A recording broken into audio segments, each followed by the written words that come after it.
The committee will come to order. Without objection, the chair is authorized to declare a recess of the committee at any time. Good afternoon, and thank you to everybody, especially our witnesses, for joining today's field hearing of the Select Committee on Economic Disparity and Fairness and Growth here in Seattle. This hearing is entitled Lessons from Seattle, New Horizons for Workers' Pay, Benefits, and Protection. And again, I thank our witnesses for being here. We're looking forward to a good and robust conversation. I now recognize myself for a few minutes for an opening statement, and let me thank you all again for being here. As chairman of this committee, I have been determined that we will do a lot of our work outside of Washington, and I think we have been validated in that, because every time we go somewhere, we learn an awful lot that you can't learn in the partisan hothouse that is Washington, D.C.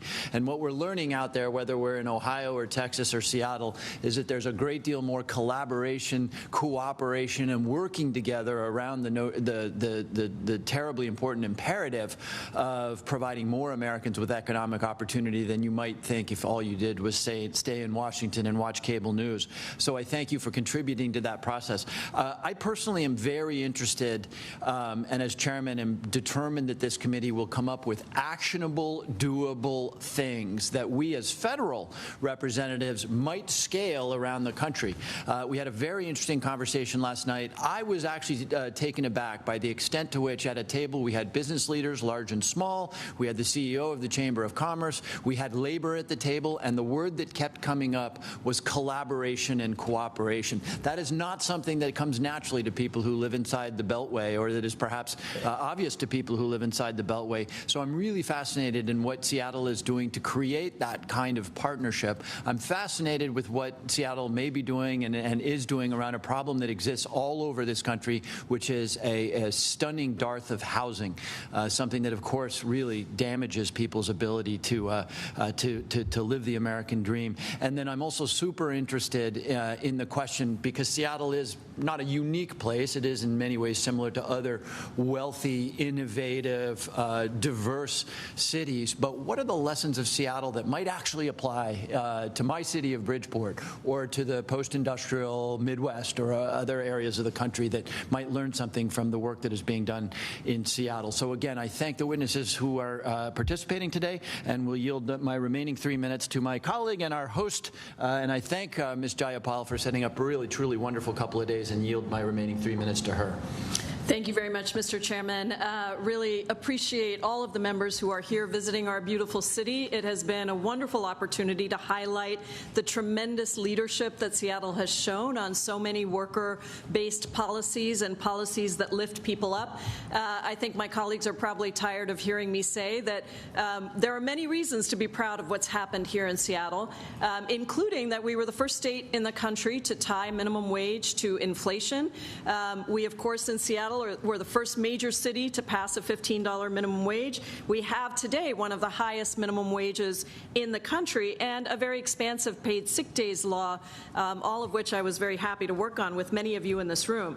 But I think also on top of that, we have really premiered a number of innovative policies. Our Seattle Domestic Workers Bill of Rights, I think, is extremely strong and very, very important to our care economy, guaranteeing minimum wage, rest breaks, meal breaks to domestic workers. We have an ordinance protecting fair scheduling, which has been very important. So really thinking about what do workers need in their lives to be able to do the work that they want to do and that will help the economy. So today we are looking forward to examining all of these legislative innovations and advancements in labor policy, both in Seattle and in Washington State, and exploring their promise at the federal level. We are trying to figure out what is our role here at the federal level in assisting with some of this. Some of it comes from when you have policies and they go to the city, then they go to the state, then there's much more opportunity for us, of course, at the federal level to pick them up. So we are delighted by the panel of witnesses that we have today, and really a wide range of experiences and expertise. So let me introduce our witnesses, and thank you all for your presence here and for the wisdom that I know you're going to impart. Our first witness is State Senator Rebecca Saldana, who represents Washington State's 37th legislative district, my old legislative district in the state Senate, which encompasses Southeast Seattle, a very diverse part of Seattle. Senator Saldana is a devoted organizer. She has spearheaded state legislation to advance workers' rights and economic and racial justice. We are also joined by Peter Kuehl, president of the Drivers Union, which represents 40,000 drivers in Washington state. He began organizing his fellow Uber drivers in 2014 for fair pay, and with the support of Teamsters Local 117, won historic victories for gig drivers in Seattle and Washington state. We will then hear from Misha Wereskoll, Executive Director of the Washington Budget and Policy Center, a nonpartisan research and policy organization dedicated to building stronger, more equitable state. She brings more than 2 decades of experience analyzing and advancing progressive and inclusive policies. We will also hear from Danielle Alvarado, Executive Director of the Fair Work Center, a nonprofit dedicated to building worker power through education, organizing, and enforcement efforts. And before she joined the Fair Work Center in Working Washington, Ms. Alvarado was a staff attorney at Take Root Justice, providing representation, policy expertise, and campaign support to immigration justice organizations. And Mr. Chairman, I'm going to turn it over to you for the last witness, because I don't have a bio here for the last witness for some reason. We will do Thank that. you Sorry, so much. Mr. Myers. Let's see. With that, the chair now recognizes the ranking member, Brian Stile of Wisconsin, for 5 minutes of opening statement. Thank you very much, Mr. Chairman. Thank you for bringing us here to Seattle, and thank you, Ms. Jayapal, for hosting us in your home. I think it's actually great that we're out on the road. States and municipalities are really the laboratory for innovation, but not all experiments are successful. And so I think what today is an opportunity to dive in and find out what's working well in Seattle, what's not working well, what we can take and learn from that, what lessons should be positive and negatively as we dive in. I've had the opportunity over the past day to have conversations with a lot of different folks on some of the challenges and some of the opportunities that are present. So I think today is an opportunity of fact-finding, to dive in. We've seen some of the data show, and I know Mr. Myers will be commenting on this, that wages have increased through government mandates. Number of hours have gone down. One of the questions that I have in particular is as it relates to students getting their first job, in particular a summer job. In people who are entering the labor force for the first time, are opportunities there for those individuals with mandated wages for all employees. Also, to dive in, we've seen unique impacts in particular on grocery stores in the Seattle area, not only with mandated wages, but also additional pay specific to grocery employees. What is the impact of that? What is the impact of making sure that grocery stores are available to all residents in a given city? As we dive into this, another area that I think is worthy of exploring for ourselves today is the role of how this is paid for, and in particular, some of the payroll taxes that have been imposed. We've seen ranges of 0.7% to 2.4% of wages. How does this play out for individuals that both receive the benefits that those payroll taxes are being accrued for, and how does this play out for individuals who are not receiving those benefits, maybe a single individual that doesn't have a family? Do they want that flexibility, or are they engaged in paying the taxes that are imposed upon them? What is the role of mandates? How does that impact, in particular, worker choice? How do we allow workers to make the decision that best fits them? In particular, flexibility as it relates to working hours for individuals who want to chart their own destiny. In particular, I think it's worthy of exploring the impact in the gig economy, where individuals who have an opportunity for flexibility, or maybe that flexibility is removed through local regulation. And ultimately, what are the consequences of the policies being put in place? Not lost on any of us, we live in a global economy where countries are competing against one another. In Wisconsin, like Washington, we border Canada. As we look, states compete against states. In Wisconsin, that's Wisconsin to Illinois. Washington, your neighboring states as well, and in a municipal level. Municipalities are competing against municipalities, and are employers moving based on mandates put in place by government entities. We see that play out in my home community in southeast Wisconsin on a regular basis, where employers are exiting the state of Illinois to come to the state of Wisconsin, providing great job benefits to those of us in southeast Wisconsin, but admittedly to the detriment of those in Illinois. What's the impact that's playing out here in the community of Seattle? Uniquely situated on an not far from an international border, and with multiple municipal jurisdictions at play. And so I think I'm looking forward to today's conversation, exploring what we can learn from the experiment here in Seattle, what we should take away both positively and negatively. And so, Mr. Chairman, I'll yield back, and appreciate you holding today's hearing. I thank the ranking member, and our final witness, whose biographical information Ms. Jayapal did not have, is Mr. Todd Myers, Director of the Center for Environment at the Washington Policy Center. Welcome, and sorry for the fragmented introduction, but we're delighted to have you all here.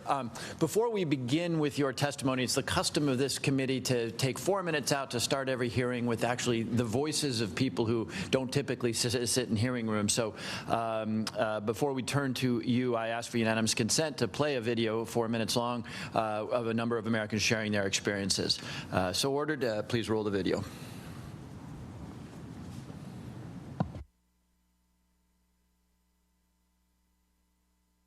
I started Molly Moons actually in the spring of 2008. I wanted to start a small business that embodied all of my values. My name is Molly Moon Neitzel, and I live in Seattle, Washington. And I'm the CEO and founder of Molly Moon's Homemade Ice Cream. So we have 9 ice cream shops, about to be 10, and we have about 180 employees in the summer this year. We have a lot of really tenured workers. I've had people stay with us 8, 9, 10, 11 years. I always knew that I wanted to provide living wages and free healthcare. So over time, I've just added the benefits and programs that I knew would be the most helpful to our workforce. I almost don't like getting praise, and I get a lot of it, for what we do for our employees and for our community. The role of the American government is to provide the safety and opportunity equitably to every American. It shouldn't be up to a company or an employer. A few companies here and there doing the right thing by their employees is not the solution. We all want the American dream. It's not about who you work for or what company you get to start because you had the privilege to start your own company. It's absolutely why I wrote my business plan. I wanted to see if you could make a business profitable that provided wonderful, very progressive benefits to employees. And in many ways, I think our fair business practices that are lifting our workers up and lifting our community up are also the reason that we continue to be able to be very financially stable, profitable, and growing. Running my business this way is the only way that I can think of doing it. And I'm so proud to make this impact every day the way that we do. Seattle doesn't want, based on their actions, small businesses in, automotive businesses in Seattle. They want to force it all outside the city limits. The Seattle City Council pretty much made it, moving forward, untenable to try and operate a business in Seattle. All they really did was hurt the restaurant industry, the industries that, have, jobs for people to gain job experience, work experience, life skill experience. Restaurants such as McDonald's and places like that employ people at minimum wage type wages. Those were not supposed to be an end all. Those were supposed to be a job where you went there to gain work experience. We don't really have a choice but to adjust our prices based on inflation. And unfortunately, everything's gone up. It used to be the cliche was, well, everything's $200, and then it was everything's $500, and now everything's $1,000. just from simple repairs.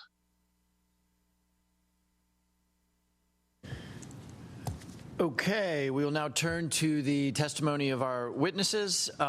Witnesses are reminded that their oral testimony will be limited to 5 minutes. You should be able to see a timer directly in front of you that will indicate how much time you have left. When you have 1 minute remaining, a yellow light will appear. I ask that you be mindful of the timer, and when the red light appears, to quickly wrap up your testimony so we can respect the time of the other witnesses and the committee members. Without objection, your written statement will be made part of the record. I remind my colleagues, too, that we're on a 5-minute clock. I do anticipate that if we're fairly strict on that 5-minute clock, we may have a second round of questioning, but I'll just ask my fellow colleagues, too, to be mindful of the timer. And with that, Senator Saldana, you are now recognized for 5 minutes. Thank you. There you go. Good afternoon, Chair Himes, Ranking Member Steele, and esteemed members of the committee. For the record, my name is Rebecca Saldana, Washington State Senator for the 37th Legislative District, which includes historic red line communities of Central District, Chinatown International District, the Rainier Valley, and unincorporated King County Skyway. My father grew up in segregated southern Texas, picking cotton as a child. His sisters worked as domestics, cleaning house and providing childcare. At age 14, he left to follow the crops first to Michigan and next to Oregon, eventually ending up in Seattle, landing a union factory job. He became a shop steward, learned to negotiate contracts, volunteered as a baseball coach, and became a naturalized citizen, voting in every election. Most importantly, when he worked extra, he earned extra, and he had health insurance, allowing us to go to the dentist. My aunts and my cousins did not. But it was in college as a campus minister and theology major that I came to meet agricultural workers working in the hops in Oregon and families living in cars along the Columbia River picking cherry and apples in Washington. I met Seattle day laborers and dishwashers, and it blew my mind and enraged me that these workers and their families were living and working in similar conditions as my father did 30-plus years later. All work, especially care work, deserves dignity, respect, and real wages so one can provide for one's family. The COVID-19 pandemic made it clear that certain work is essential work, but despite hashtags, our U.S. economy and government policies continue to treat those who care for our children and our sick, who harvest, pack, prepare, and serve our food, and who clean our homes and buildings as sacrificial.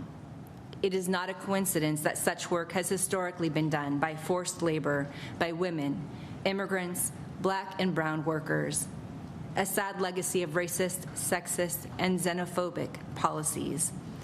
That is why studying theology led me to become a union organizer and a leader of Puget Sound Sage, a regional partner of Power Switch Action that cultivates worker and community coalitions to win policies that decrease economic disparities and increase fairness to growth by investing in the leadership of people of color to improve the health and wealth of their families. It is what I believe brings you here today to hear our story and compelled me to serve in our state legislature. Way back in 1998, with the leadership of organized labor and the faith community, the people of Washington State passed a statewide ballot initiative requiring a cost of living adjustment to minimum wage. After our last recession, the Change to Win unions invested significant resources to canvass communities in South King County and South Seattle. Hospitality, service, and fast food workers told us of their needs for higher wages, job security, and paid sick and safe time.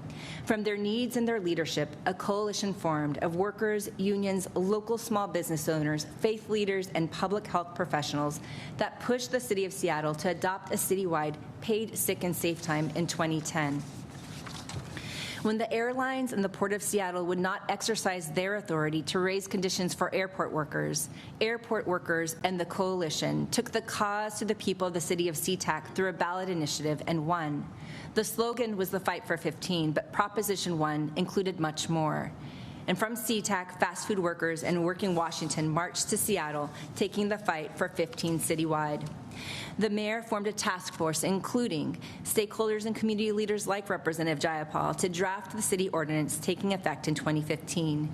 In the meantime, the state legislature failed to act. So in 2016, the coalition launched another statewide ballot initiative and won. This set the stage for 2018, when the Washington State Legislature, with bipartisan leadership, passed the most progressive paid family medical leave program. Similar legislation had been introduced by Senator Kaiser in 2002, and in 2007, the state created an unfunded family leave program. In 2015, our state secured a federal grant to allow us to design a paid leave program. And in 2017, the first Latina City Council member, Gonzalez, advanced legislation guaranteeing 12 weeks of paid parental leave of city employees and an ambitious proposal to expand paid medical leave to private employees.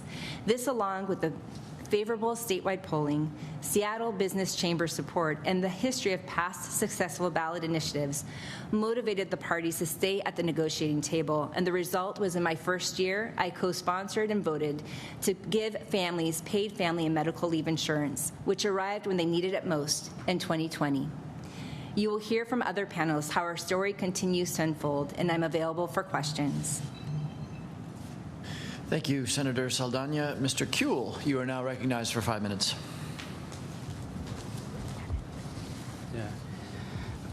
Thank you very much, Chairperson James. Good afternoon. Sir, can you put the microphone just a little closer? Yeah. Okay. Thank you. I say thank you very much, Chair James, and all the ranking members. Thank you for coming to Seattle. We are so happy to have you here, Ms. Jayapal, and also Ms. Steele, Moore, and Kapsha. Thank you very much. On behalf of drivers here in Washington State and also in the country,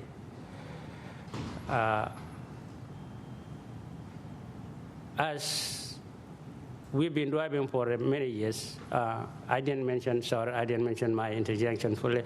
I'm a human rights activist, and also I'm representing the drivers, taxi cab, and all. I'm a president of driver union. And in Washington State, I represent almost 40,000 drivers. Most of them are immigrant. 90% or 85% are black, African, and all the other people of the world. We started this fight a long way, almost a decade, like since 2014, when we started fighting for the fight for the right of drivers. Our first fight was protection of drivers, because when the first Uber and Lyft first came here to Washington State, we were a cab drivers. We used to own a cab business. And when they came, they were very fair with the drivers. They were paying very good. We all left our business, and our drivers left our cab. They joined Uber. They were paying like 80%, 80-20. We is Uber taking 20, we take 80%. And later on, because they first came here in 2012, later on they changed the way they do things. So every 2-3 months, they change things. And what they do, they give you they send a link through your phone. They say, agree or not agree. If you don't agree, then you don't get it. If you agree, then you're good to go. And then that is the first thing that happened. Another thing was, you buy your car, you leave your job, and other thing you've been doing. You used to own a cab, you came to the Uber platform, you buy a brand new car, 20, 25, or 30,000, or even 40,000. After 1 month, somebody complained, you're out. So that became an issue for many of us drivers community. And then that is when we start organizing and be fighter for ourselves, because there is nobody will help us except, we decide to come and work for ourselves. So I and many of my colleagues, we began organizing, fighting that this is not fair, because we saw a lot of disadvantage of it, because so many people went through a lot of things, went through divorce, went through suicide, and many other things. So we decided to come and work together and fight. And our connection was, who do we think in the city that can help? Myself, I pick up a rider that gave me a connection. So I picked her here in Seattle. We are going on Lake City Way. And he told me, why we talk about these things, about what is happening. He told me, why don't you go join the union? I say, where is the union? He said, yeah, union is here. He said, but I don't have no connection. Then she gave me the phone. That was my first interaction with somebody, or to hear about union. I know the union, but who is in the union can I talk to? So, and then I went and told some of my friends, and later on somebody directed us to Team State Local 117. They were supporting a CAB that we should join. Myself and some of my friends went and joined. And we started organizing, fighting. That gave us 2014, 2015 collective bargaining. That we won collective bargaining that ended up in a court. Then in 2019, we came up with a new idea, the fair pay, that gave us a DU that gave us the highest we get in a state of Washington, that gave us protection, that gave us a benefit, that gave us also the pay raise. So those are the things that we are fighting for. In 2020, then we came up with sick pay. Drivers were able to earn a sick pay through the help of the city of Seattle, our former mayor and current mayor, and all our city council, and all the labor force were fighting, helping, supporting us with MLK Labor, local labor council, and Washington Labor Council also, and also African Community Coalition, and many organizations were supporting us all that time. So year came 2020. We end up, PI also, we take this to the state level. In a state level, we want the same thing, which is the protection that we demand since the beginning, the benefit, and also the pay raise that we have in a state. And we wish to extend this to the nationwide, that these things should go nationwide. Thank you very much. Thank you, Mr. Kuel. Ms. Wereskoll, you are now recognized for 5 minutes. Thank you. Good afternoon, Chairman Himes, Ranking Member Style, and members of the committee. I'm Misha Wareskoll, Executive Director of the Washington State Budget and Policy Center, nonpartisan research and policy organization dedicated to building a stronger, more equitable Washington state. I am excited to be here to share what we are doing in our part of the country to support equitable growth and the research that demonstrates that robust labor standards help reduce inequality and fuel the economy. These successes represent the vision and advocacy of countless community leaders, organizations, and elected leaders, including those who I'm honored to present with today. I want to start by highlighting 3 things that are important about our region's approach. First, as Congresswoman Jayapal noted, workers and worker organizations have fought not just for increases in wages, but also for protections that ensure workers have time away for family and personal needs, industry-specific protections like those that Peter described, and policies that undo past decisions that unfairly excluded workers from core labor standards. Senator Saldana spoke to many of these policies, and I included in my written testimony a table that highlights just some of the policy advances in our region, and you'll see it's quite an impressive list. An example of the holistic approach that we've taken is the work that we're doing on overtime pay. Statewide, we're both increasing the statewide overtime threshold for salaried workers and also ending the unjust exclusion of agricultural workers from these protections. Second, advocates have ensured that a focus on inequality is a part of all aspects of policymaking, including budget decisions and tax policy. For example, elected leaders in Seattle used some of the federal funds in the pandemic to provide payments to child care workers, and advocates at the state level just won a new tax credit that benefits 420,000 low-income households. Finally, advocates have fought for policymaking structures that put workers in decision-making roles and allow policy to be responsive to changing needs over time. For example, a 2001 ballot initiative to establish statewide collective bargaining for home care workers has resulted in improvements in wages, health benefits, and retirement benefits for those workers over the past 2 decades. Our region's innovative spirit is exemplified by having the strongest labor standards in the country and one of the healthiest economies. The Seattle metropolitan area is the nation's 10th largest regional economy. In King County, average weekly wages are nearly $1,000 higher than in the U.S. overall, and unemployment rates are some of the lowest in the state and lower than the national average. Seattle was ranked by Forbes as the best place for business and careers 2 years in a row due to the region's, quote, booming economy, educated workforce, and large millennial population. Of course, this high-level economic data doesn't tell the whole story.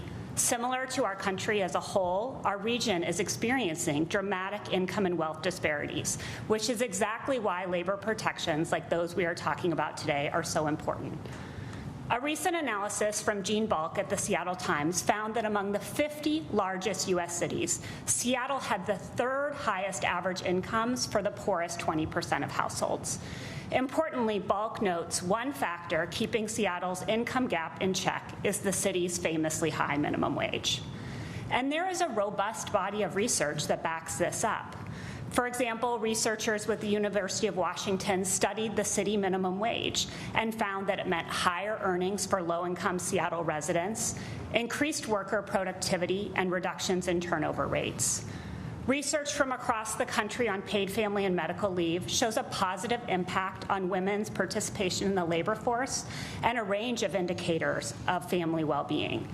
During just the first 2 years of operation of our paid family and medical leave program, the program provided benefits to over 200,000 workers, proving to be a critical support in the midst of a global pandemic. In closing, I want to emphasize that policymakers must continue to act to address the core issues of economic security. Specifically, I want to urge the federal government to modernize federal labor standards like updating the federal minimum wage and overtime standards and removing exclusions so that all workers, including domestic and agricultural workers, are covered by these protections. And Congress must continue programs that are working, including reauthorizing the expanded monthly child tax credit and investing in state, municipal, tribal, and territorial fiscal relief. Thank you very much. Thank you, Ms. Wareskoll. Ms. Alvarado, you are now recognized for 5 minutes. Good afternoon, Chairman Himes, Ranking Member Stile, the members of the committee. My name is Danielle Alvarado. I am the Executive Director of Fair Work Center in Working Washington.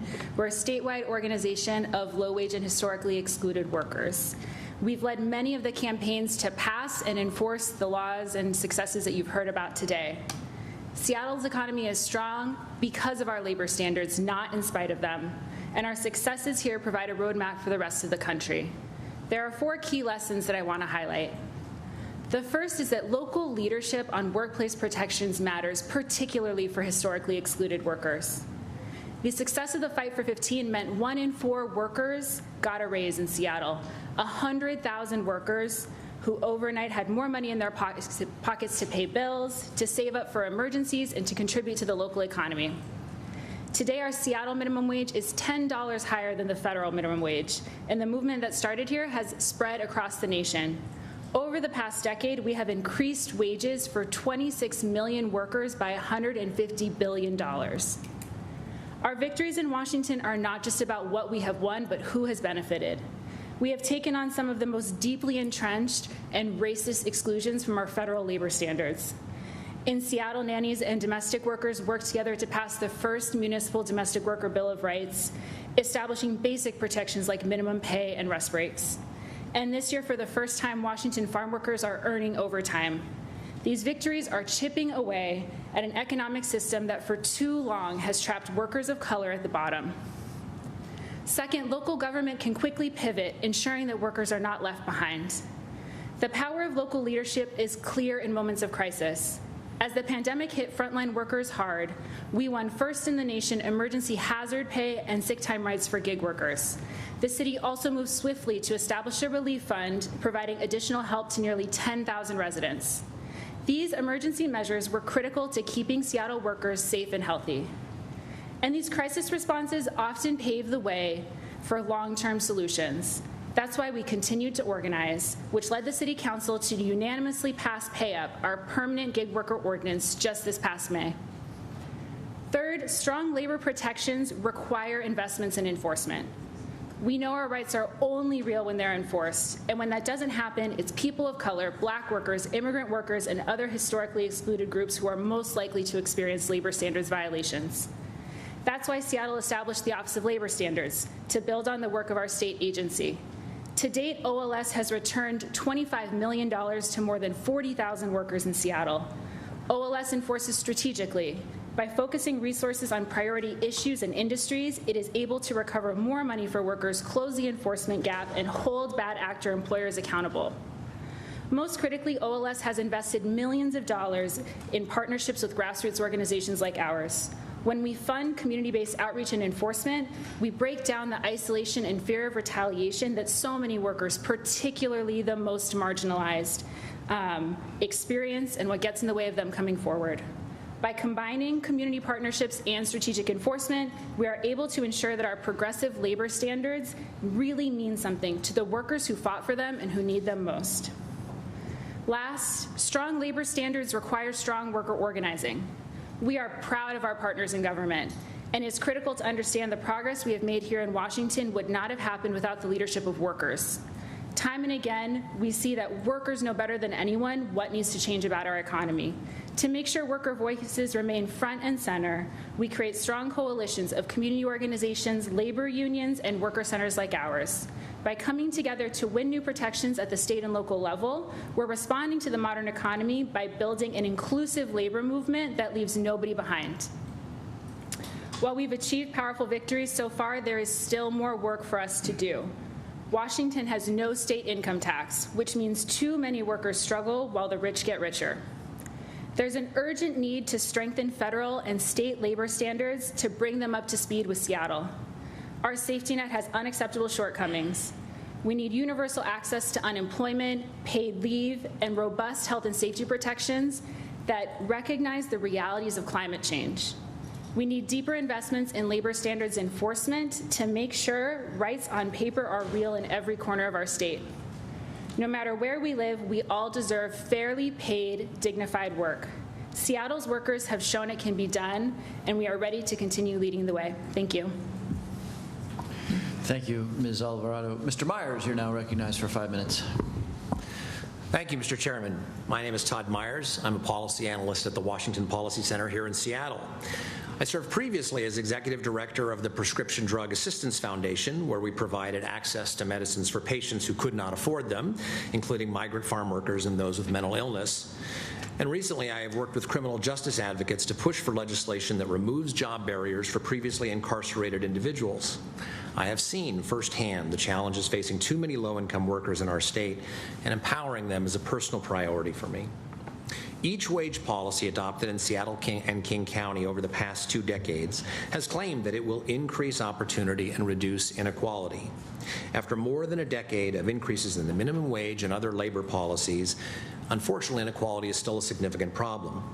According to census data, in 2014, the year the minimum wage was passed in Seattle, Seattle ranked 18th for income inequality in major cities. 5 years later, in 2019, Seattle ranked 18th for income inequality in major cities. Despite the regulations you've heard about, unfortunately, there has been no progress. King County's economy is driven largely by the technology sector, including 2 of the largest companies in the world, Microsoft and Amazon. The wealth has generated by those and other companies has mitigated some of the negative impacts of the high minimum wage, but still the evidence is that these policies have harmed many workers. A report from Gene Balk that Misha mentioned earlier shows that low-income workers in several cities with high minimum wages have low average incomes compared to other cities. For example, Boston has one of the lowest average wages for those in the lowest quintile of earners, despite having a minimum wage nearly twice the national level. At the other end are cities like Virginia Beach, where the average wage among the lowest quintile of earners is about 18% higher than Seattle, but has a minimum wage far lower than Seattle's. There are other negative consequences of high minimum wages. After the $15 minimum wage was adopted in SeaTac, the editor of the Northwest Asian Weekly interviewed workers about their experience. One woman who cleaned rooms at a hotel was clear when she said, "It sounds good, but it's not good. I lost my 401k, health insurance, paid holiday, and vacation." And when launching the push to extend the minimum wage increase statewide, one minimum wage supporter told the media, "At the end of the day, we resolved one problem, but we create more problems to come." He told the media that he had to cut staff in the wake of the minimum wage hike. "I used to have 4, and now I have 2. He was asked again for clarification. "You reduced employee numbers?" "Yes." "Because of the minimum wage?" And again, he answered yes. The Seattle City Council is also now acknowledging the high cost of mandatory wages. The council rescinded its $4 per hour mandated increase in wages for grocery workers. This comes after local grocery stores shut their doors, resulting in the layoff of 109 people. The chief economist at San Francisco had a similar projection, reporting that San Francisco's hazard pay policy would reduce employment by 164 jobs. These laws also impose decisions on workers against their will. Choice is particularly important in the gig economy. One Uber driver I had told me he quit a job at a local factory and chose Uber because he could set his own hours. And his story matches the economic research. In 2020, research from Quanming Chen found that, quote, "the total value of the ability to both customize and adjust work schedules corresponds to a 43% increase in wages for Uber drivers." The research also found that flexible scheduling was most important to women. Put another way, given a choice between the ability to set their own schedules and a 25% raise, most drivers would choose scheduling flexibility. I will close with the words of Kimmy Spice, the owner of Seattle restaurant Biscuit Bitch. I mention this because everyone should make a point to enjoy their food while they're in town, but also because I want the words Biscuit Bitch in the congressional record. In a letter to Seattle City Council in 2019, she wrote, "I am so angry right now at the way this city treats small business. Every time I turn around, I'm paying a new tax for a sign permit or an awning or a table outside, B&O tax, sugar tax, a myriad of other licenses." She concluded that this hurts her workers as well, writing, "It took me 5 years to get to the point where I could provide the benefits I do for my staff. Seattle is known for having unique small businesses, but it is this type of legislation continues to beat us down that will soon not be the case. That will be a tragic outcome for the city's cuisine, for small business, and for workers." Thank you so much. Thank you, Mr. Myers. We now turn to members' questions, and I'll start by recognizing myself for 5 minutes of questions. And Mr. Myers, let me start with you, because you did something that I appreciate, which is offer a counterpoint. But I want to unpack it a little bit. You told a story, and the only thing I don't appreciate, there were a lot of anecdotes in there, so I want to get to the question of what is happening in a systemic way. So you made an argument that is intuitively appealing, which is that if a business is forced to raise the wages, they might compensate by reducing benefits. And I think you gave the example of an employer that actually, or you had somebody who said that I lost my 401k. Right. Let me start with you, but maybe Ms. Wereskoll, we can come back to you. Is that a systemic problem? Can we look across employers and see that a mandatory increase in the minimum wage corresponded to a decrease in other benefits? So yes, I think there's two things. One, the point that I want to make about Seattle is that because we have a strong economy, the evidence of impact of minimum wage is going to be less here than you would see in other communities because we have Microsoft and Amazon. So for instance, if you look for an entry wage job. Yeah, no, I get that. I come from Fairfield County, Connecticut, so I get that. Connecticut, we put in place a $15 minimum. I have a very specific question, which is I want to know whether your anecdote of benefits being reduced in the face of or because of an increase in wages, is that a systemic wide? You told an anecdote, so I'm just wondering, right. and I'll turn to anybody. I mean, if that is systemic, meaning if we imposed a federal $15 minimum wage, we should be aware of the fact that that could lead to a corresponding decrease in benefits. So my question is very specific, which is has that been true systemically in Seattle? Yes, you are going to see a variety of responses, but that is one of the responses. Another of the responses is that you will also see a reduction in wages, and you will also see a reduction in entry-level workers. So it is not just reduction. And when you say reduction in wages, you're talking about, I guess, hours, correct? Correct. Okay, right. so reduced hours. So you're going to see fewer hours. So there is no single response. Is that in fact the observable truth here in Seattle? Yes. the University of Washington research showed that average hours went from 20 to 19 hours. So you are seeing a reduction. So you're basically seeing people end up very close to where they were. But to your point, you will see some reduction in benefits. That will not be universal. Businesses will respond in other ways as well. Okay, let me open it up to other witnesses who might have a view. Again, I'm really interested in moving beyond the anecdote to the structural systemic question. Yeah, and if I can add in, I really appreciate your question because, you know, many of the labor standards that we have are very new and maybe haven't been extensively studied. The city minimum wage is unique in that there was a study with the University of Washington that was just referenced that really looked at a number of different aspects of the impact of that policy. And that research was really important because the increase in Seattle was very rapid. And so it kind of was different than a lot of other minimum wage policies. I referenced a few pieces of that, but I'll just mention specifically that the average take-home pay for workers was increased by $10 per week. So on average, workers were taking more at home. I don't believe there was any evidence of a loss of benefits, of other types of benefits. And some of the other research on sick leave and paid family medical leave does show that even those provision of benefits didn't impact the provision of other benefits. So there's a lot of research in that UW study, many reports that came out of it. And I think the findings really have been summarized before Congress in multiple different settings. But overall, for workers, economic well-being improved. A small reduction in hours for some workers that really meant workers have more time away from work with their home and with their family.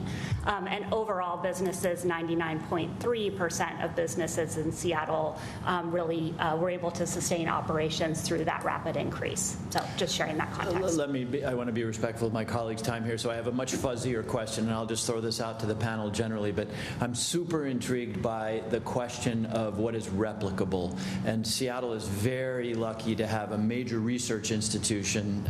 My city of Bridgeport, Connecticut does not. There are obviously cities in Ohio and Wisconsin that do not. And you have these at least two global behemoths, corporate behemoths, that spin off immense amounts of wealth. So, and I understand it's a very fuzzy question, but so I'm sort of interested in your intuitive responses. How much of what Seattle has been able to achieve in these progressive ways is attributable to those two quite significant factors, the university and the presence of some major multinationals? Well, if I can just jump in again, I think that what the research in Seattle does is it really builds on a national body of research of similar policies across the country.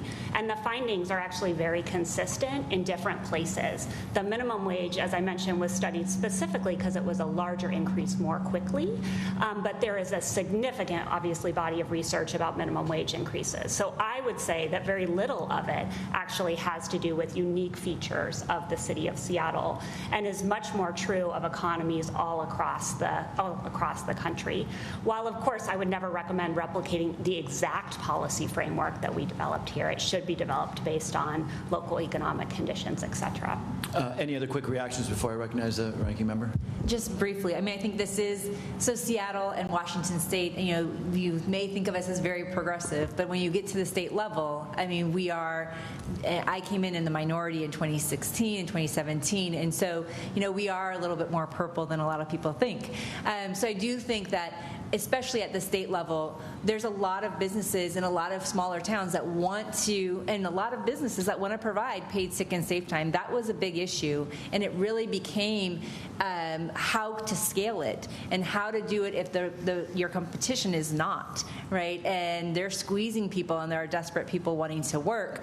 And so it was really that fact that the city and CTAC and a few other places had already done this that put some pressure to say, how can we do this in a way that actually provides some equity for businesses and workers across our state? And that's where we ended up with a slightly lower, but going with COLA increase and paid time off that was used a lot during COVID in terms for agricultural workers, in rural parts of our communities, in suburbs, that provided some relief because we already had that in place. It wasn't an extra expense. They'd already built it into their business practice. Thank you very much. With that, I'll recognize the ranking member for his questions.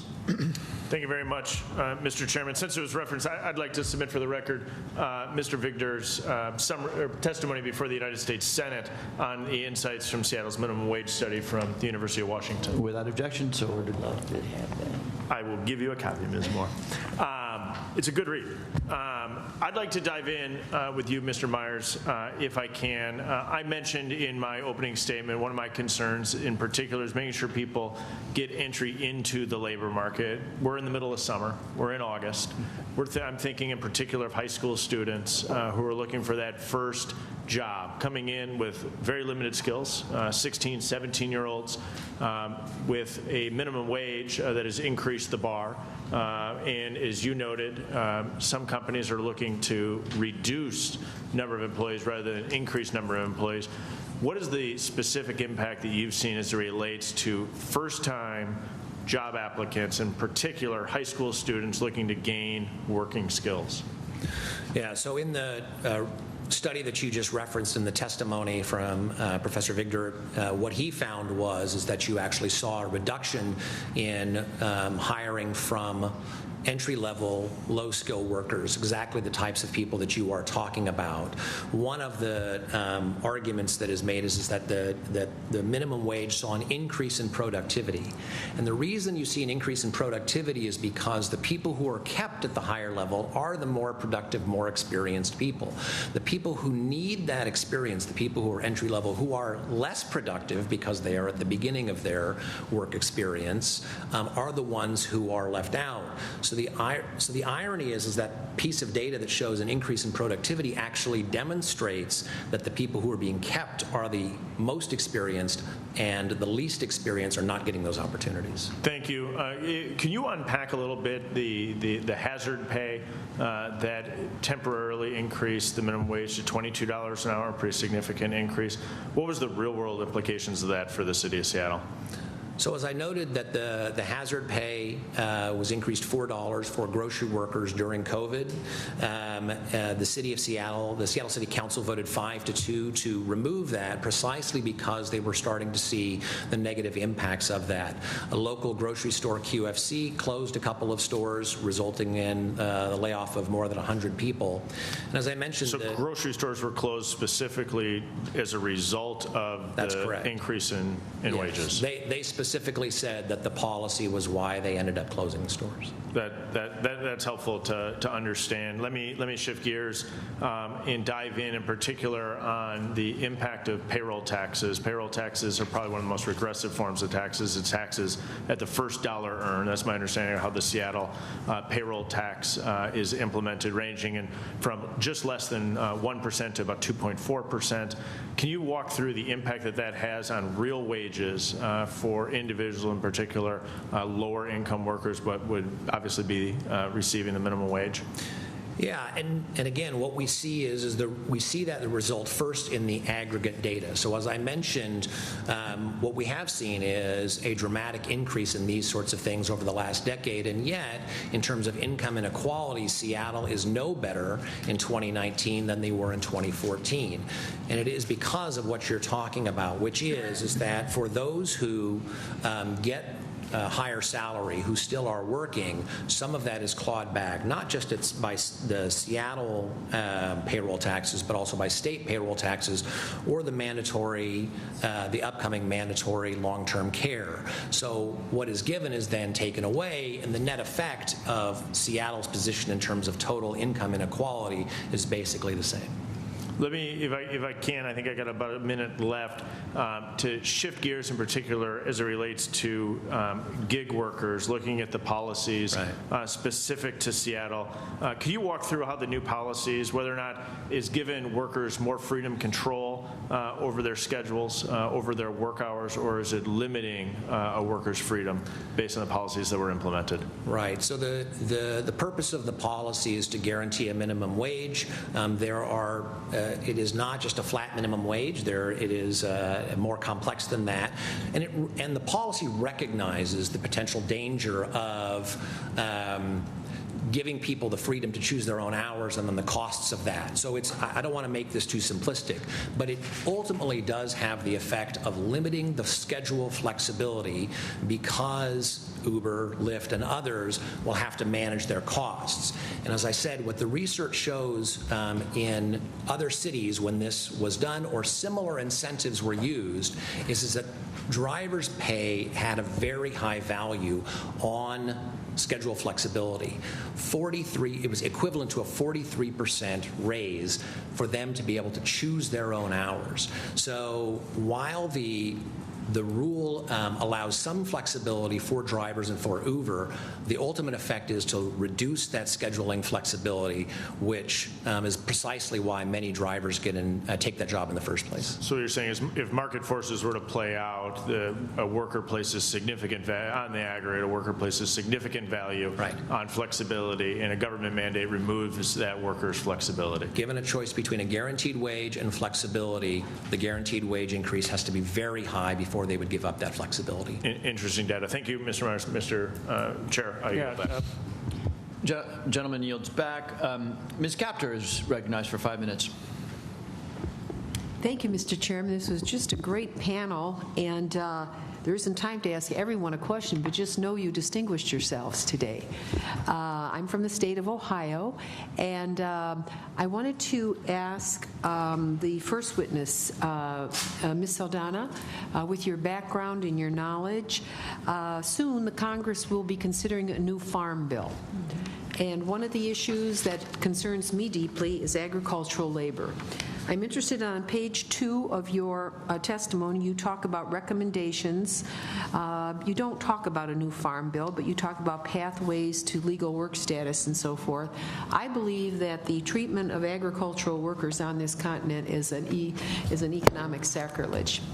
And I really don't understand why it's been so hard for us to create a special status for workers, even who come here temporarily, and to deal with the problem America's having with the next generation of farmers. Maybe Washington State's okay, but I can guarantee you we don't have a next generation of farmers in some places in this country. So it seems to me that we have to connect willing workers to land, and that the immigration issue can be blended into all of that. I'm curious whether today or at some point you could give us some ideas about some type of demonstration funding. At one point I traveled down to Monterrey, Mexico to try to get the workers that come to Ohio, all 20,000 of them, that's what we get just in the landscape industry. Not as many nearly as Seattle and the Washington State area, to get those workers coming every year so we could better handle them, help with the education of the children, health care, everything. And the farmers wanted them. Impossible. It's a crazy system. So I'm interested, looking forward, if we could wipe the slate a little bit clean and do something really remarkable, what would it be to help farm workers come here legally? We've just had this terrible situation down at the border again where people were killed. What would you recommend? Well, thank you very much, Representative Capter, for the question. I mean, I think there's a couple of different things. One, I mean, there are thousands and thousands of workers here right now that are living in precarious mixed status families, fearing for their lives every day as they go to work. So I think the first thing is, for those that are already here, is to give them a pathway, an opportunity to be here and legally work. They are working, they're contributing to unemployment insurance, they are contributing to our community, they are feeding us, and yet they have precarious immigration status. I think the second is there are programs that are innovative. Here in Washington, we've invested in a HELO program, which is basically a cooperative where former farm workers are now owning and creating a co-op model in Skagit Valley. We also have a farm internship program in almost every one of our counties now that allows a individual, whether they had experience or not, to intern to become a future farmer for Washington State. And we have the H-2A program, which has many issues, but there are organizations like the Equitable Food Initiative that is looking at partnering with industry, with farm labor, with those that help transport people through the H-2A program to create minimum standards. And our tree fruit growers, as well as folks in British Columbia, are partnering with this Equitable Food Initiative, which was started from growers and farm worker advocates out of California and Washington State. So those would be a couple of things. But I think we do need to make sure that we allow businesses to get across the country, to move freely across our states and our boundaries. We need to be able to create more flexibility for workers to be able to seek opportunity and create a dream for all of us that works better. Thank you. Yes. What percentage of workers do you think, I mean, I know the West Coast receives almost 2 million or more, right, annually? That's probably a low number. What percentage of them are trafficked? I don't have that number, but I am happy to follow up, because we have been, as a state, working a lot on trafficked individuals and have put in quite a few different policies to try to address that, and have done it in a very bipartisan way. This has been an issue where we have found a lot of agreement with the folks on the other aisle to make sure that we're beginning to address that and make sure that if people are trafficked, that they're able to both get the UV visa, but also get state resources to be able to support them out of that traffic situation. I know my time is up. In our state, we have an organization called the Farm Workers Organizing Committee, Farm Labor Organizing Committee, FLOC. I would love for you, I'll put you in touch with one another as we move toward a new farm bill. I would love to have a proposal I could take forward. Thank you. The gentlelady's time has expired. Ms. Moore is recognized for 5 minutes. Thank you so much, Mr. Chairman, Mr. Ranking Member, and I want to thank all of our witnesses for their testimony here today. So many questions and so little time. I was listening very carefully to all of your testimony, and I was happy to get your testimony from the D.C. hearing, Mr. Myers.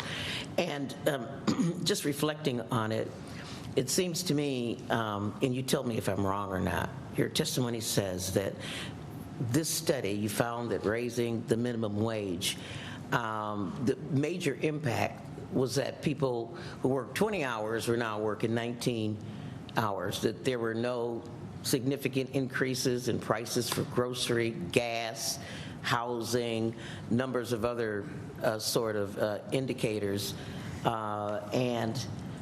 and so your major findings were that people worked 1 hour less. Is that a summary? So first, let me say that was actually the testimony of a University of Washington professor. I appreciate that you think that I did that, but actually, it's his, and it's good research. I apologize. No worries. I apologize. It shows a couple. Let me move on. Well, his conclusion here was something that I thought was important. I'm trying to square this circle here. We have heard so many good things about Seattle. We've heard that it ranks 7th in the nation for creation of small businesses. But we hear from you, Mr. Myers, that it's a risk to small businesses complaining that they have to pay a higher minimum wage. We also heard yesterday that a lot of small businesses wanted the minimum wage raised so that they wouldn't have to compete for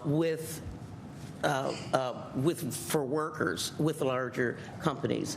We've heard that Forbes, from your testimony, I believe it was, that Forbes said that Seattle was the best place to start a business for 2 years in a row. And so I'm wondering, and maybe I should ask you, Ms. Mika, where does the confusion, what's generating this confusion about this robust economy and the capacity or ability for them to raise the minimum wage here? Well, I think, any policy you look at or any community, right, there's going to be stories that represent a diversity of experiences. And I don't question whether there are some small businesses who, have stated the things that Mr. Myers talked about or oppose the increase in the minimum wage. And what I would encourage the committee to do is, again, to go back to the research, really what do the numbers show holistically, and then really what does it show for those groups that you're most interested in. And I really appreciate you, Congresswoman Moore, looking at that testimony, because as I mentioned, the research on the Seattle minimum wage is like many, many research papers, like hundreds and hundreds of pages of research. But I think that testimony from Jacob Victor does really do a good job summarizing those results and really looking at any policy may have complicated impacts in a community, and especially a policy as ambitious and exciting as the raise to the Seattle minimum wage was. And ultimately, as you read from his testimony, workers had more money at the end of the day. Productivity was increased. Small businesses were able to really survive that and thrive under the new minimum wage. And it really, I think, has been a real success story for our community. Thank you. The median, or I guess the median income, or the average income here in Seattle is a very high. I guess I was looking at net worth. The net worth is $399,000 for the top quintile. And for African Americans or people in the bottom quintile, it's like $18,800. So I'm wondering, is there a problem finding workers? Would we have lost a lot of workers had we kept the minimum wage at, say, what it is in Wisconsin, $7.25 an hour? How could a worker survive and provide any kind of productivity in a town with such a high, with individuals with such a high net worth and high costs? I think having a minimum wage, I think, is a good thing. It has no effect at all, but people who own a business, they don't want that. They want to keep their money and keep people down. Like he just say that having a benefit, a basic, and other benefit that will impact business. I don't think that is accurate. So for us, in the gig workers, when we get this sick pay, it helped a lot. Right. It helped a lot, and we had the best in the country. We received this call on this issue from all over the country. I went to Chicago on this issue. They were, how did you make it? How did this work? I have to talk and explain again and again. I think having a minimum wage, that is good. You can pay your bill. When you don't have, it's very difficult. Otherwise, 4 or 5 people have to stay in one room in order for them to afford it. Right. I think I totally disagree, and I will recommend all the minimum wage should be in the right place as they are, and also this pay that we got in Washington State for drivers and protection and benefit should be extended to the nationwide so that people will not suffer. Drivers now suffering a lot in other cities. We are the best in the country than another place in the country, because I've been called in Nebraska, in Minnesota, in Iowa, in Chicago. I visit myself. I visit these 4 cities. All those, even including California. Mr. Coleman, that gavel is for me. Okay. My time has expired. The gentlelady's time has expired. I do think we will have time for a second round, so we can take it out. But right now, Ms. Jayapal is recognized for 5 minutes. Thank you, Mr. Chairman. Mr. Myers, is it your testimony that the Kroger stores closed because of the hazard pay? Was that your testimony? What they said is that the hazard pay on top of the other pressures from COVID and other things like that was the factor. Great. And are you aware that the hazard pay was implemented by the store in May of 2020, $2 hazard pay, after national ads that thanked the workers for doing the frontline work? Did you know that? That's where the first $2 came from. I just wanted to make sure we were clear on the timeline. I'm only reporting what they have said about the impact of the hazard pay. Totally understood. But I do think this is a very important point. Are you also aware that after that $2 hazard pay was implemented in May of 2020, that the company, Kroger, announced a $1 billion stock buyback in September of 2020. Were you aware of that? No, I'm... Okay.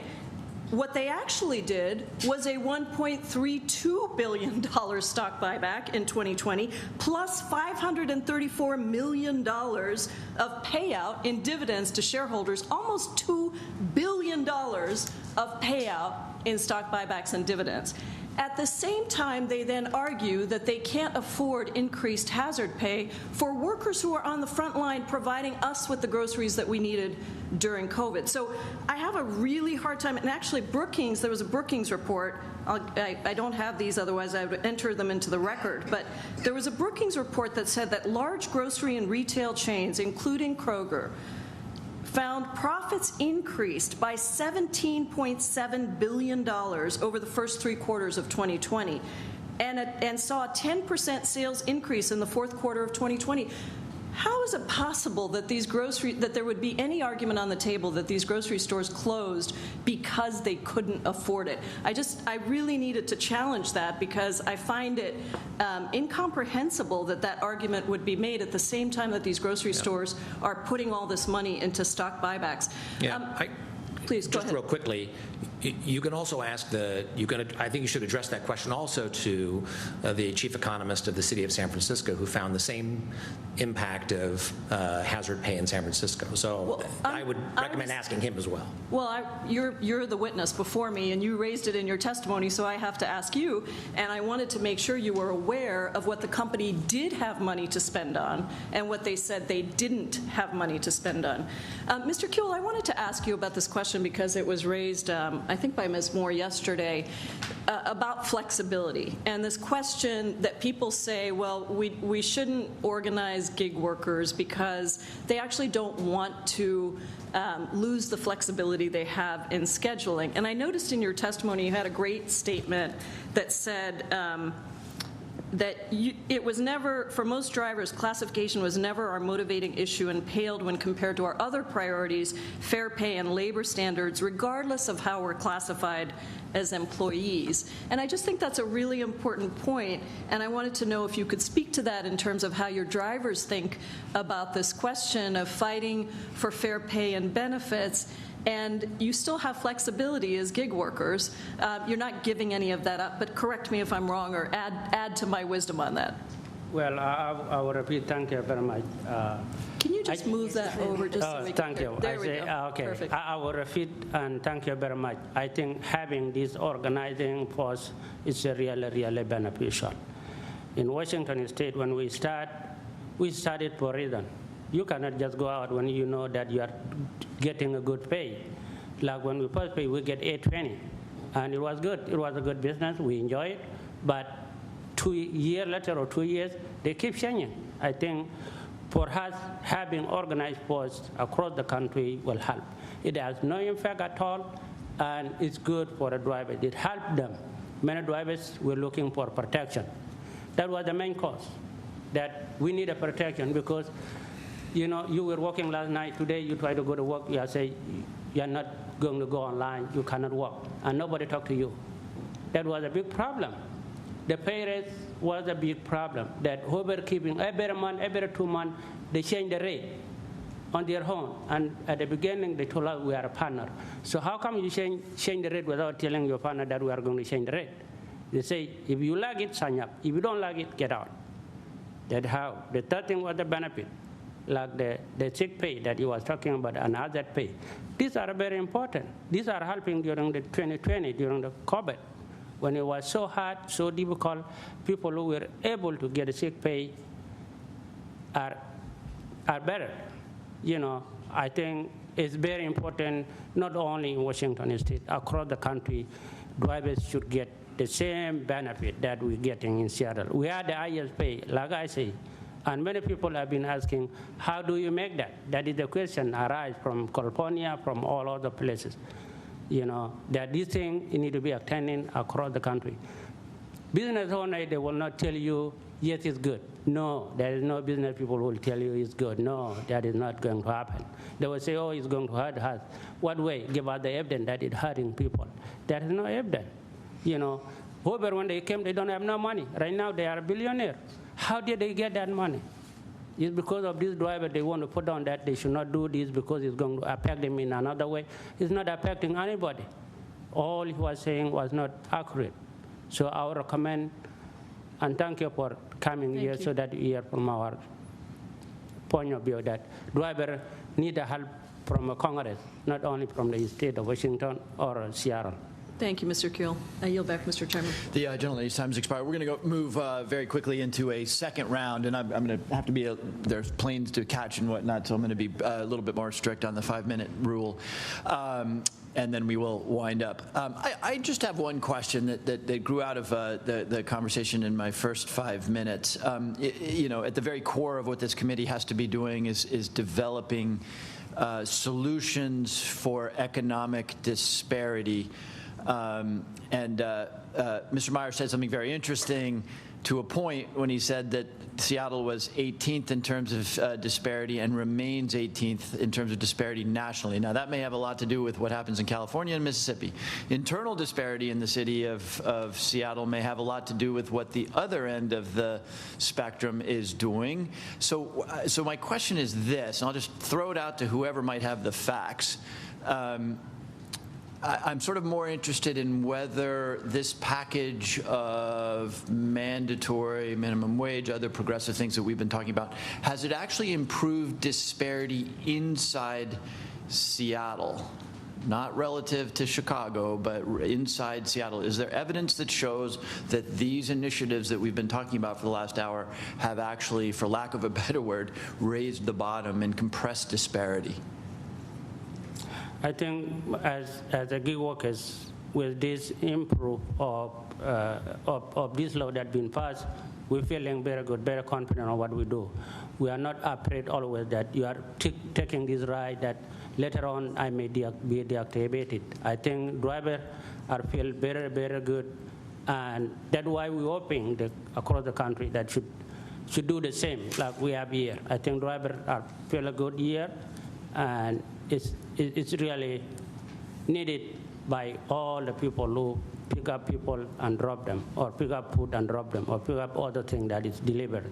You know, it is improving life here in Washington for us. Yeah, no, as I ask my question, and Mr. Kuehl, as you speak, obviously, and I should have acknowledged this, there are plenty of valuable benefits that aren't purely quantifiable in terms of wages or economic well-being, and that's really important. But let me see if other witnesses have a view. Have we seen a compression of economic disparity inside the city of Seattle? I would say, you know, when you look at the data, there's a number of different ways to look at economic disparity, right? Income, race, gender, all the different aspects of disparity. I think this is really important is that when you look at, you know, the income of the wealthiest 20% of households and the income of the poorest 20% of households in Seattle, what you've actually seen is increases for both, right? And as you all have talked about as a committee in other sessions, the rapid concentration of wealth among the wealthiest households in Seattle, in Washington state, across the country, is something that we've experienced in our community as well. And so while the labor standards have brought up the floor for the lowest income households and raised the income for folks at the bottom, because the top has been exploding, the actual disparity, when you purely look at that income metric, it has stayed largely the same. Importantly, though, to Congresswoman Moore's point, you know, when you look at the disparities based on race, disparities based on gender, who's covered by labor standards, we can actually show that from the composition of different proposals that have been moved forward to bring agricultural workers, for example, under minimum wage, overtime protections, et cetera, and far beyond that, that we're helping to address disparities even within the low-wage workforce here as well. So I, in my written testimony, also emphasize the importance of labor standards as one component of an overall strategy to address economic disparity, because unless we do something about the concentration of wealth among the wealthiest people in our community, we're never going to close the gap enough to get there. Yeah, thank and you. I'll just, sorry, if it's possible. I mean, because I think what Ms. Moore mentioned earlier was the wealth gap in addition to the wage gap. So I think definitely the minimum wage and having paid sick and safe time provided kept more people from falling out of our city and into homelessness. But I think the other thing that I'll just say during COVID, our economy and our industry and businesses as well as community realized that childcare is economic infrastructure. And so in 2021, we passed a Fair Start for Children for kids to provide more investment in early 0 to 5 childcare resources, along with making sure that those at the very highest end get to pay what they owe with the capital gains, which we had not had in Washington State. And so both of those things are also the additional things that I think are showing that we're trying to get at the actual disparity of wealth and health in Washington State, but we need more time to be able to demonstrate the result. Yeah, no, thank you. I appreciate that. You've actually highlighted two really important things for the committee, which we can't forget. Number one, not all benefits are purely quantifiable. Mr. Kuehl has really done a good job at explaining that. And number two, Ms. Wereskoll, as you said, you could actually have increasing disparity and yet have absolute improvement for the poorest people. And it's interesting because presumably, I'm not an economist, but the value of the marginal dollar for the person at the bottom of the ladder is a heck of a lot bigger than the marginal dollar to the person at the top of the ladder. So anyway, I appreciate you for helping us tease out those concepts and recognize the ranking member. Thank you very much, Mr. Chairman. I want to come back to you, Mr. Myers, if I can. We touched on it, the reduced number of hours total. Can you unpack that a little bit? What does that mean in the real world? Is workers are looking to go out and earn a living? Right. So what the research finds is that for those who remain employed, they make a little bit more, but that they work fewer hours. That is involuntary. So what happens is that they don't have a choice. Even if they wanted to earn more money, they are essentially capped, and their number of hours are reduced. There was some testimony that that's more time with their families, but they may not want, right? They may want to earn more money. They may want to build something. But that, I think, is the problem is that those changes are involuntary and the reduction in hours is involuntary. And again, I want to make sure that we recognize that a lot of these statistics are about working people. What the research shows is that there are some people who are not working, who can't get access to the labor force because of these mandates. And so we should not forget those people who want to work but cannot. Is that showing up in the productivity numbers, to come back to your Right. previous point where you noted there may be employers that are therefore reducing the total number of employees and are therefore trying to keep the most productive employees, individuals that may be lower skilled or newer into the workforce, are finding themselves without a job? Does that show up in the data? That's exactly right. So for a policy where you're trying to take people who are disadvantaged, who don't have the opportunities, you want to move them into the workforce so that they can get that experience and get access to those opportunities that others have. And what the data shows is that what you're seeing with higher productivity is what that shows is that the people who don't have high levels of productivity are being left out. The irony is you may actually, an effective policy may actually see decreased productivity because what you're seeing is more people who are disadvantaged move in. High increases in productivity are the opposite of probably what you want to see in the data when you're trying to get opportunity for more people who haven't had that experience. Have you seen data that any demographic group has been impacted more or less significantly than another? Well, absolutely, and I think everybody has pointed out that there are traditionally disadvantaged groups who are struggling the most to have those opportunities. But whatever groups they are, we want those people who don't have the experience, who don't have the opportunities to get into the workforce. And what you're seeing in the data is that's simply not happening. So as a person that loves our federalist system and allowing localities, states, municipalities to form their laws that are best for them, one of the earlier comments is that the policies put forward by Seattle may or may not work well for other communities. I won't look for you to extrapolate as to how this would impact a community in Wisconsin, but if we think about how this would impact other municipalities across the state of Washington if Seattle's policies were rolled out, what do you think the implications may be? Well, it varies. Obviously, in Eastern Washington, having the same minimum wage as Seattle would be very different because the economy is very different. But as I mentioned in the data, the census data shows that communities like Virginia Beach, which have very high average wages for those in the lowest quintile, have much lower minimum wages. And communities like Boston, which have very higher minimum wages, not as high as Seattle, but higher minimum wages, have very low average wages for that lowest quintile. And what that shows is that diversity, right? That every community is a little bit different, and you need to, rather than simply extrapolate from one community to another, you need to customize it. I appreciate your testimony today, Mr. Chairman. I'll yield back. Gentleman yields. Ms. Capter, 5 minutes. Thank you. Thank you very much, Mr. Chairman. Again, this was an excellent panel. I want to thank Congresswoman Jayapal for allowing us to come to her beautiful community and share these moments together. We thank all of you. I wanted to thank our chairman, the ranking member Stiles, and also my dear friend Gwen Moore, also from Wisconsin. Pretty unusual. We got 3 Great Lakes members. That doesn't happen very often. We're so often outnumbered by the West Coast and the East Coast. You know, we feel really important being here today. I wanted to say that in terms of policy, Ms. Wereskoll, in Ohio we have a group called Ohio Policy Matters. Are you part of a network that organization might be in? Because one of the challenges we've had is to actually have the analytics that we need to move our region forward. It's taken a lot of economic hits over the years, and we're trying to build forward very aggressively. Are you part of an analytical group that might include a group like that? We are. In fact, thank you. We're a member of the State Priorities Partnership Network, which is a network that's hosted by the Center on Budget and Policy Priorities in D.C. I believe there's organizations in 42 states, Policy Matters Ohio being one of them, Kids Forward Wisconsin, I believe. I'm trying to remember all their names, and do that kind of research and policy work in a nonpartisan way towards equitable state policies. And can you give me any advice on how you might have raised funds to help your own organization to function here? And as we look at other places in the country, do these organizations need help in increasing support? Oops, sorry. This is a mistake. Okay. Do you have any advice along those lines?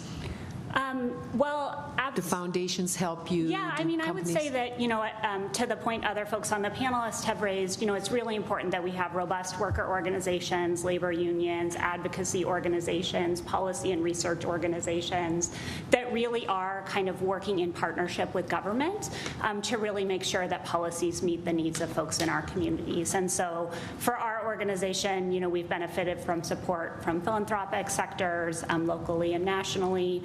And as well, we don't receive government resources, but more philanthropic resources of folks who, like-minded, want to advance more equitable state policies, and are really proud, I think, to work in partnership with a whole range of different types of organizations like those on the panel today.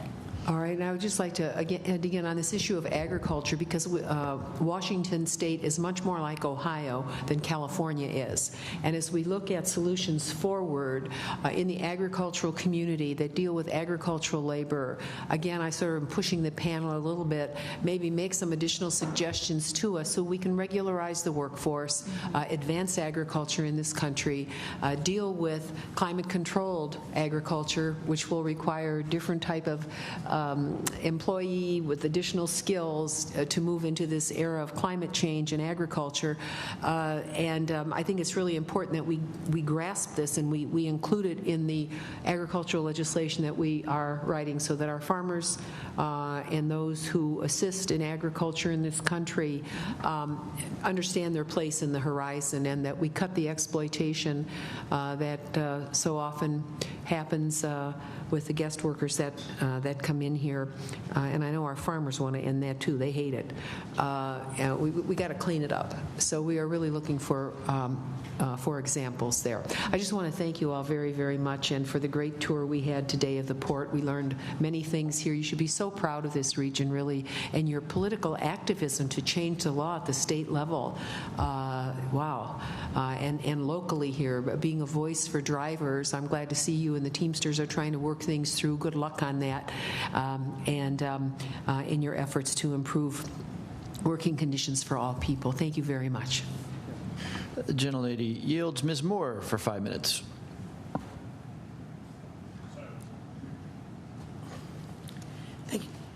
Thank you so much. I am thinking that I'm looking, Ms. Alvarado, I'm thinking I want to ask you a question. We've heard testimony, I hear it all the time about how the very poor, inexperienced, maybe ex-offenders, other people, low-wage workers, need opportunities, entry-level opportunities, and this is a justification for paying them low wages.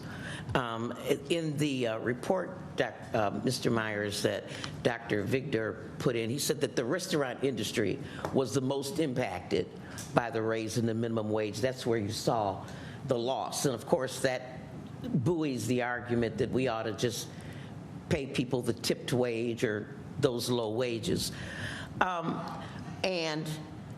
So the question that I have is you know, Mr. Myers has shared with us that the research demonstrates that people lost productivity, or they lost it, they had no opportunity, that they were forced to accept fewer hours. But isn't that the structure of low-wage work, especially in restaurants, where that you keep the hours down so that you don't have to pay unemployment benefits and other isn't that sort of the typical low-wage job?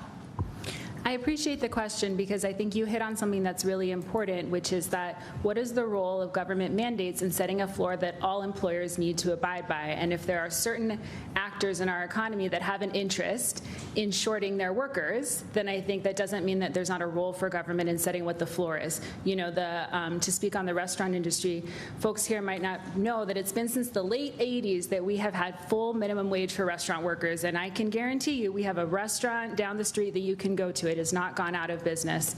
And to go even farther back than the 1980s, Washington State was the first state in the country that established a minimum wage, and it went to the Supreme Court on the question of, is it legal in the United States to have minimum wage? And that's a conversation we've been having for 150 years. What's the minimum that we expect of employers in our country? And every time we say we can't do it, what ends up happening is we see people rise to the occasion and workers benefit. We've seen that with the many different policies we passed in Seattle, and I appreciate also that you uplifted. It's not just about minimum wage, it's what are the other things. It's why we have a fair chance ordinance that says you can't discriminate against people on the basis of their criminal convictions. And it's why we have access to sick time. It's why we're talking about child care so that women, particularly black women, can stay in the workforce. And so what we're really talking about is a holistic set of policies that say who's going to have a seat at the table and how are we going to do that in a way that addresses the longstanding inequities that have especially targeted women, immigrant women, black women, intentionally so. And I'm proud to see that what we're doing here is not only working for people, but righting a wrong. Well, I appreciate that. And just to you, Ms. Saldana, these other work supports, it's not just raising the minimum wage, but giving people paid family leave, providing work supports, child care, which is unaffordable for just about anybody. Mm-hmm. You don't have to be poor to be impoverished by the cost of child care. So raising the minimum wage in tandem with these other things has really raised the quality of life for workers in Seattle. Is that the conclusion that we could reach here? I think it is. And I think what I would say, if you don't mind, to add on to it a little bit, is it's making sure that we are recognizing that workers today want flexibility and they want to be able to have a quality of life.